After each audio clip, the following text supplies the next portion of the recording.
मेरा नाम नूर अहमद है जी। मैं ना हूँ कोई कर सकता ना मेरे को कुछ होंदा। मैं बड़ा मजबूर हो गया, समझा कि बड़ी आवाजारी बनी पई, ना मेरे को कोई काम होंदा ना कार होंदा। मैं बड़ी तकलीफ च ना धी है ना मेरा पुत्तर, कोई नहीं मेरा हैगा। मजदूरी करन गया, गोडे दोवें टुट गए मेरे। मैं बड़ा औखा हो के तुरदा ते बड़ी आवाजारी बनी पई है। रोजा भी रखा होंदा, खोलन जोगी कोई शै नहीं होंदी, लून ना रोजा खोली दा। ਹੁਣ देखते अथरू निकल रहा। मैं बहुत अज तक मैं किसी को शै नहीं कोई मंगी। बड़ी मेहरबानी जी, तुहाडा भला होवे। तुहाडा दिता 5000 रुपया मैनू मिल गया। ना मेरा धी है ना पुत्तर है, ना मेरा मकान है। मैं कदी किते रहना कदी किते रहना।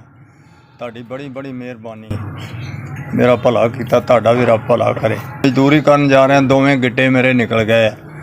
मैं तुर फिर नहीं सकता, ना मेरे को हुण कोई काम हुंदा, ना मैं कर सकदा। साह की बड़ी तकलीफ हैगी। ਹੁਣ ਜਿੱਦਾਂ ਮੇਰਾ ਸਾਹ ਵਿਗੜ ਜਾਂਦਾ, ਮੈਨੂੰ ਇੰਝ ਹੁੰਦਾ ਜਿਵੇਂ ਮੌਤ ਆ ਗਈ। ਤੁਹਾਨੂੰ ਰੱਬ ਚੋਖਾ ਦੇਵੇ, ਮੇਰਾ ਵੀ ਭਲਾ ਕੀਤਾ, ਤੁਹਾਡਾ ਵੀ ਰੱਬ ਭਲਾ ਕਰੇ।